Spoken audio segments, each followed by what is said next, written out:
Welcome back. Today in this video I'll make you learn about the most important topic of basic geometry, which is adjacent angles. But adjacent angles से पहले हमें straight line and its angle समझना ज़रूरी है. So let's start our video. For example, यहाँ पर मैंने एक line क्रिएट की, ठीक है, और मैं यहाँ पे बोलती हूँ कि इसका जो एंगल है ये एक स्ट्रेट लाइन है और उसका एंगल 180 डिग्री के बराबर है. सो इसकी जस्टिफिकेशन यहाँ पर क्या होगी कि इसी स्ट्रेट लाइन पे अगर मैं यहाँ पे एक रोटेशन बना देती हूँ, ठीक है, एक सर्कल बना देती हूँ, तो ये क्या बनेगा, एक कंप्लीट रोटेशन हो जाएगा. और कंप्लीट रोटेशन किसके बराबर होती है, 360 के बराबर होती है. ये बात हम सबको पता है. अच्छा, अगर 360 का हम हाफ़ करते हैं, ये मैथमेटिकली मैं कर रही हूँ, 360 का हमने हाफ़ किया, क्या आएगा, 180 डिग्री बनेगा. सही है.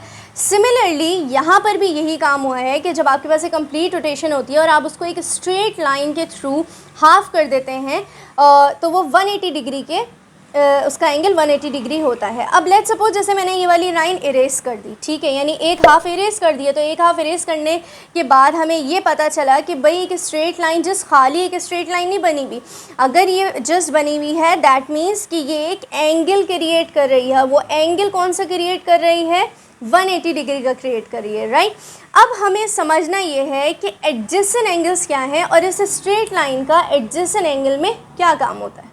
नाउ एडजेसेंट एंगल की प्रॉपर्टी आपसे क्या कहती है, आप लोगों को स्क्रीन्स पे अपने दिख रहा होगा.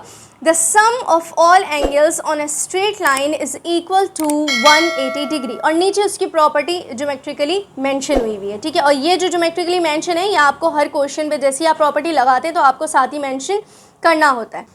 लेट्स सपोज यहाँ पर मैंने एक स्ट्रेट लाइन बनाई, ठीक है, और इस स्ट्रेट लाइन पे एक एंगल कुछ इस तरीके से ड्रॉप हो रहा है. अगर ये ऐसे ड्रॉप हो रहा है तो आपको यहाँ कितने एंगल्स बनते हुए दिख रहे हैं, 2 एंगल्स, एक और यहाँ दूसरा. और एक और एंगल अगर यहाँ पे ड्रॉप हो जाता है तो ऑटोमेटिकली यहाँ पे 1, 2 एंड 3 एंगल्स बन गए, ठीक है. इसे सिमिलरली यहाँ पे एक और एंगल ड्रॉ होता है तो 1, 2, 3 एंड 4 ये जो बन रहा है ना, ये एंगल आपको ऑटोमेटिकली खुद ही क्रिएट हो जाता है जब कोई भी लाइन एक स्ट्रेट लाइन पे ड्रॉप हो रही होती है, राइट. तो कितने एंगल्स हो गए भाई, 1, 2, 3 एंड 4. अब ये समझते हैं कि एडजेसेंट एंगल्स यहाँ पर क्या है. जब भी एक एंगल बन रहा होगा स्ट्रेट लाइन में तो उसी के बराबर वाला जो एंगल होगा वो उसके एडजेसेंट एंगल हो. ये बात याद रखिए. सिमिलरली अगर ये 1 है तो इसके एडजेसेंट ये 2 एंगल है, इसके एडजेसेंट 3, इसके एडजेसेंट 4, ठीक है. ये 4 3 के एडजेसेंट है, 3 4 के एडजेसेंट है. सही है. तो इसको क्या बोलते हैं आप, एडजेसेंट एंगल्स बोलते हैं. अब हम समझते हैं कि प्रॉपर्टी हमसे क्या बोलती है और यहाँ पे ये किस तरीके से लग रही है. And according to the property इन तमाम एंगल्स का जो सम होगा हमारे पास 180 के बराबर होगा. तो मैं इसको इस तरीके से लिख सकती हूँ, angle 1 plus angle 2 plus angle 3 plus angle 4 is equals to 180 degree.